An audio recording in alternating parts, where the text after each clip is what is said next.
16. The kingdom of sin or the kingdom of man? Because men are sinners who justify their sin and call it human self-realization, they fight epistemological self-consciousness. They do not want to know themselves as sinners. They therefore suppress the truth in unrighteousness. Romans chapter 1, verses 18 to 21.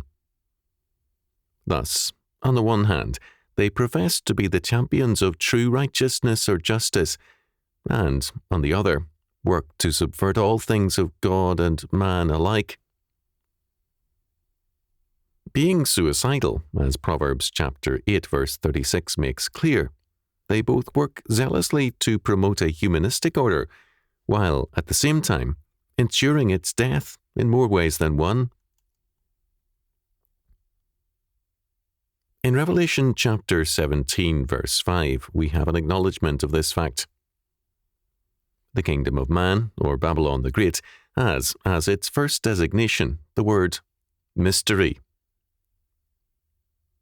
Mystery, or mysterion in the Greek, means that which is known only to the initiates. The kingdom of man is the natural consequence of man's sin. Man defied and rebelled against God's kingdom to establish his own independent kingdom on the principles of sin. Genesis chapter 3, verses 1 to 5. This principle is the governing fact in the life of every unregenerate man. Why then should it be a mystery? And why is paganism and the Western world since the Enlightenment so readily prone to conspiracies? The fall, having been a conspiracy against God, leaves fallen man prone to conspiracy because he is conscious of his subversive and rebellious status. In our time, governing forces continue their conspiratorial basis, and the general public, although prone to agree with the humanistic conspiracies, is left out of the informed circle. The reason for this is twofold. First, the image of God in man witnesses always to the truth and against the demonic plans to establish fully a realm based on the principle of sin. Hence, man sins, but will not acknowledge the implication of sin. The kingdom of man is the mother of harlots and abominations of the earth. Revelation chapter 17, verse 5. The word abominations has reference to that which is disgusting and unclean. The sinner justifies his sin and terms it clean, the new cleanness.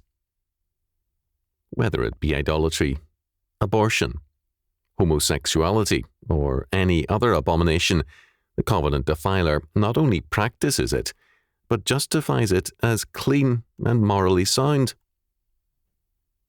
Righteousness or justice is of God. The logic of man's fall requires man, like Walter Kaufmann in Without Guilt and Justice, 1973, to deny the very idea of justice and of good and evil. The reaction of most fallen men to such an honest position is uneasy and negative. It is the position implicit in their nature and thought, but it is, at the same time, a position of such clear epistemological self-consciousness that they are unwilling to adopt it. The sinner wants the kingdom of man in God's name. He charts a course of sin, and yet he insists that here is enough goodness to commend him to God. "I'll take my chances with God," more than one man has said, whose disgusted wife, no Christian herself, would give him no chances at all.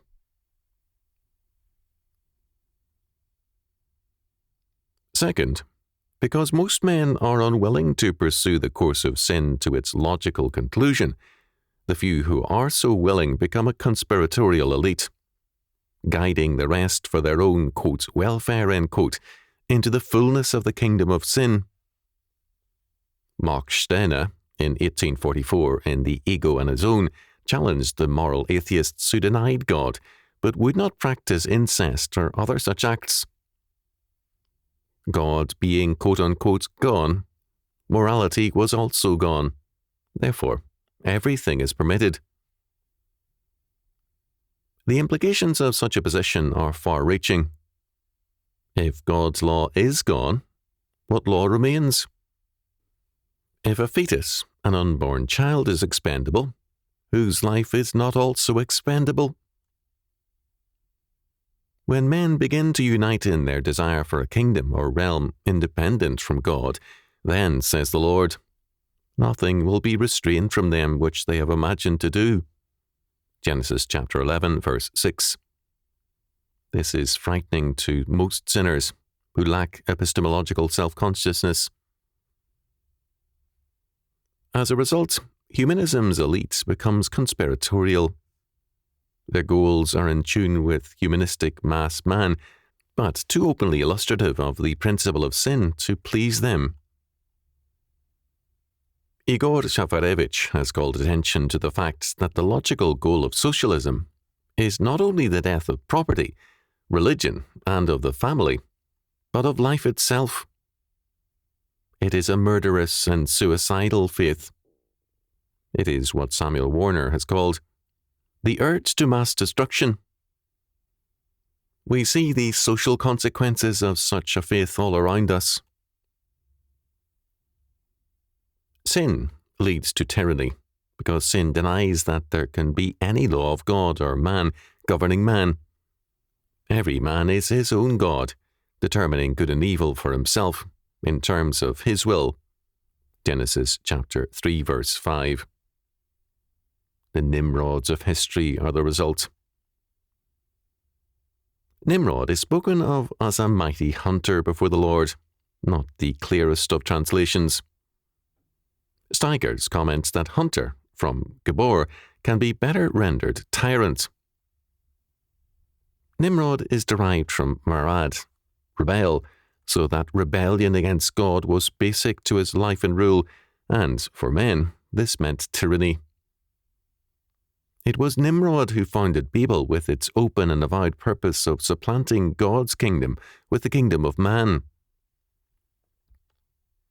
The tempter, in Genesis chapter 3, verse 5, identifies knowledge with the sinful attempt to determine good and evil independently from God. This is, for humanism, the definition of true knowledge. It must deny God and seek to establish an independent and autonomous premise for all learning. Not surprisingly, modern educators stress the need for a humanistic philosophy of education. 4 educators united in 1972 to write an essay on Humanism, Capstone of an Educated Person. 3 other educators in 1966 declared that values are beyond good and evil, true or false. They are personal and products of our experience. They are born out of the flux of life itself. Values will thus vary from person to person and will evolve. In such a society, every man, so taught, is a potential tyrant, and the logical conclusion of such a society is death.